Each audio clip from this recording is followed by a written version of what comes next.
omnipotent, omniscient, omnipresent, love, just. All of these are words that we use to describe God, to say who He is.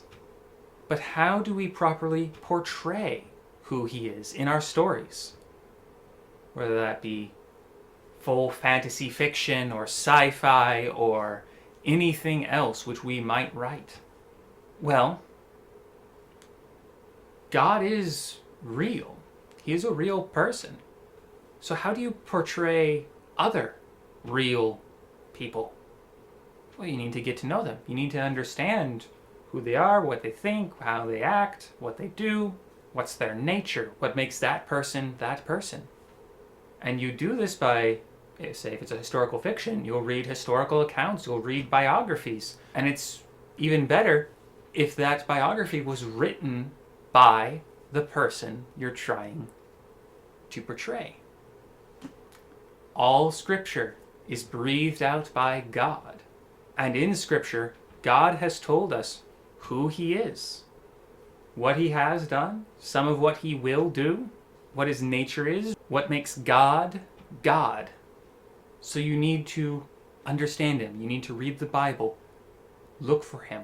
Do your best to understand who it is that you are trying to portray. And God does give us a warning. In the book of Exodus, we're given the 10 Commandments.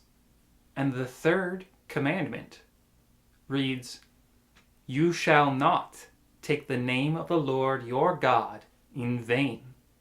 For the Lord will not hold him guiltless who takes his name in vain." And taking his name in vain, it is not just using his name as an expletive, not just replacing a swear word with his name or using it in a moment of surprise. But there's also an idea of tacking God's name onto something that God does not say or does not approve of. So if you put down and say, God said this, or God did this, and God didn't do it, or God didn't say it, then that is using God's name in vain. Now in fiction, how does this play out? Because the majority of the time, unless you're dramatizing a story directly from the Bible, you have little evidence to say that God did actually say this thing. In fact, it could be a completely fantasy world, and we know, because it's fantasy, because you made it all up, God didn't do that or say that. Well, people go in knowing that it's fiction. So there's a separation. All you need to do is make sure you stay in principle. If anything you have God say or do seems to be in contrast and conflicts with Scripture, then you should probably rewrite what you said. Now, some of you may still feel a bit nervous with that, and that's understandable. This is God that we are trying to portray, and it's a challenge. And it may feel disrespectful in your mind. You can always go the same route as the book of Esther. Go ahead and read Esther. God is not named. Nothing that happens in there is necessarily attributed to God, aside from the fact that it is in the Bible. There's one line where Mordecai tells Esther, perhaps you are put here for a reason. And so we believe that God put her there for a reason, and we understand from the rest of Scripture how God functions amongst the nations. So of course he was involved in the whole thing, but he's not named. He's alluded to, but he's not explicitly attributed to it all.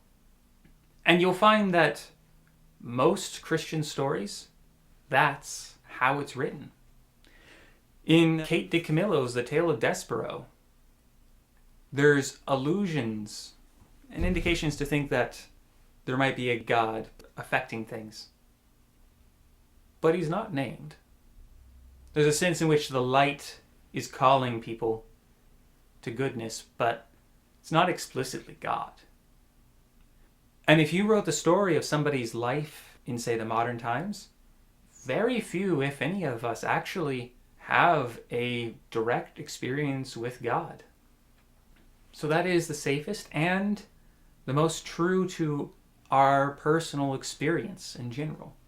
But if you find that your story would extremely benefit, or would just benefit from explicitly depicting God doing something, for example, if you're writing a story akin to The Shack, where it is literally God meeting with a very hurting man, and you're worried about misrepresenting God, one, again, make sure you read through the scriptures and become familiar with what it says about God. Two, probably have a friend of yours who is well versed in scripture and theology to read the story and read the sections that include God and have them give you feedback. And three, remember that God is full of grace. As Jesus hung on the cross, he said of those who put him there, "Forgive them, Father, for they know not what they do." And if God, made man, forgave people who killed him, making a mistake is surely forgivable. Now, I will say, on the contrast, do not take his grace as an opportunity to be lazy about him. Should we keep on sinning that grace may abound? Absolutely not. So do your best. Put in the good work to understand who he is and portray him as accurately as you can. And if you want some examples of God being depicted in fiction, there is, of course, Chronicles of Narnia. Aslan. You see him in The Magician's Nephew creating the world. You see him dying for sin. You see him in so many ways. He is God. In fact, at the end of Voyage of the Dawn Treader, he tells Lucy, "You should know me by my other name." Not an exact quote, but he's referring to the fact that he is known as Jesus on Earth, in England. And C.S. Lewis, when he was creating Narnia, asked himself a question. He asked, supposing that there is really a world like Narnia, and supposing it had, like our world, gone wrong, and supposing Christ wanted to go into that world and save it, as he did ours, what might have happened? The stories are my answers. Since Narnia is a world of talking beasts, I thought he would become a talking beast there, as he became a man here. I pictured him becoming a lion because A, the lion is supposed to be the king of the beasts, B, Christ is called the Lion of Judah in the Bible, and C, I'd been having strange dreams about lions when I began writing the work. The whole series works out like this. That's from a letter that he wrote to a 10-year-old girl who was asking what Aslan meant by him having died. Other stories that depict God would be C.S. Lewis's Space Trilogy or the Binding of the Blade series. Both of those don't have God working as explicitly as the Chronicles of Narnia do, but they openly acknowledge the work that God is doing and has done. You also have the Kingdom series by Chuck Black, which is almost a complete rewrite of the scriptures, but set in a medieval low fantasy setting, following the chronology of the Bible from the book of Genesis all the way to the book of Revelation. But again, like I said before, most stories follow the book of Esther. Tale of Despereaux, for example. Now, how about some prompts, some ideas that maybe you can work with? You could simply try and retell stories from the Bible in a creative way, like the Kingdom series or like the Bark of the Bog Owl. Take them and put them in a different setting or have some spin put on it. Create a world and ask, knowing what you do about God, what are some things he might do? Like Lewis asked regarding the Chronicles of Narnia.